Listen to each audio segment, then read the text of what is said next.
ஓம் சாந்தி. நாம் ஜென்ம மரண சக்கரத்தில் வருகின்றோம். அதனால் நமது ஒளியானது மங்கியுள்ளது. அதாவது வானத்தில் உள்ள நட்சத்திரங்களைப் போல சில ஒளி மங்கலாகவும் சில பிரகாசமாகவும் உள்ளது.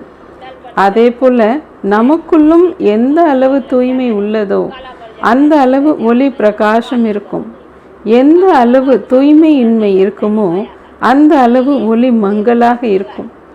ஒளி மங்கலாகி கருப்பாகி விடுகின்றது. எப்படி சந்திரமாவிற்கு கிரகணம் பிடித்திருக்கும் பொழுது முழுமையாக கருப்பாகி விடுகிறது, அதே போல ஆத்மாவும் கருப்பாகி விடுகின்றது. மற்றபடி பரமாத்மாவிற்கு மாயாவின் கிரகணம் பிடிப்பதில்லை. அதனால் பரமாத்மா ஒருவர் மட்டும்தான் தூய்மையானவர். அவரை போல வேறு யாரும் கிடையாது. அப்படிப்பட்ட ஒரு ஆத்மாவை தான் பரம் ஆத்மா என்று அழைக்கின்றோம்.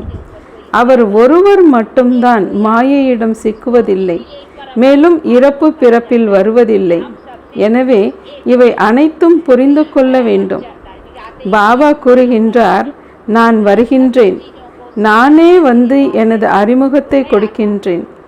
இவை அனைத்தும் ஸ்தூல கண்களால் பார்க்கக்கூடியவை கிடையாது. இப்போது இதை உணர வேண்டும். நாம் யார், நமது தந்தை யார், அவரை ஏன் தந்தை என்று அழைக்கின்றோம்? ஏனெனில் அவரிடமிருந்து ஆஸ்தி கிடைக்கின்றது. ஓம் சாந்தி.